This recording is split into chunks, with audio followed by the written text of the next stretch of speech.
Ikdienas darbā un sarunvalodā mēs bieži vien nošķiram divas medikamentu grupas. Tātad oriģināli medikamenti, tātad tie medikamenti, ko mēs izmantojam, kas ir no industrijas nākuši, kur ražotājs ir pats medikamenta autors. Un otra medikamentu grupa ir patentbrīvie medikamenti, jeb ģenēriskie medikamenti. Figurē divi nosaukumi, kas nozīmē tātad to, ka farmaceitiskajai kompānijai ir tiesības ražot šos medikamentus. Tie ir atbilstošā kvalitātei kā oriģināli medikamenti, bet šis uzņēmums nav šī medikamenta autors pirmsākumos. Patentbrīvie medikamenti ir analogi oriģinālajiem medikamentiem.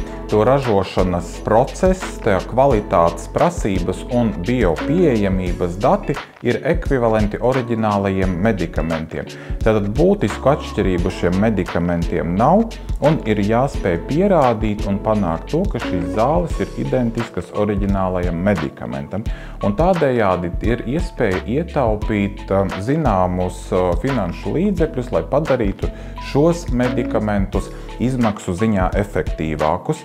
Un tāda pasaules prakse pierāda to, ka ja mums tirgu ienāk šie patentbrīvie medikamenti, tad drīz vien medikamentu cenas konkrētā segmentā samazinās par apmēram 30%, bet jo vairāk ir šo medikamentu, jo lielāka ir konkurence, tad tiek atzīmēts, ka līdz pat 80, līdz pat 85% mēs varam panākt cenu samazinājumu.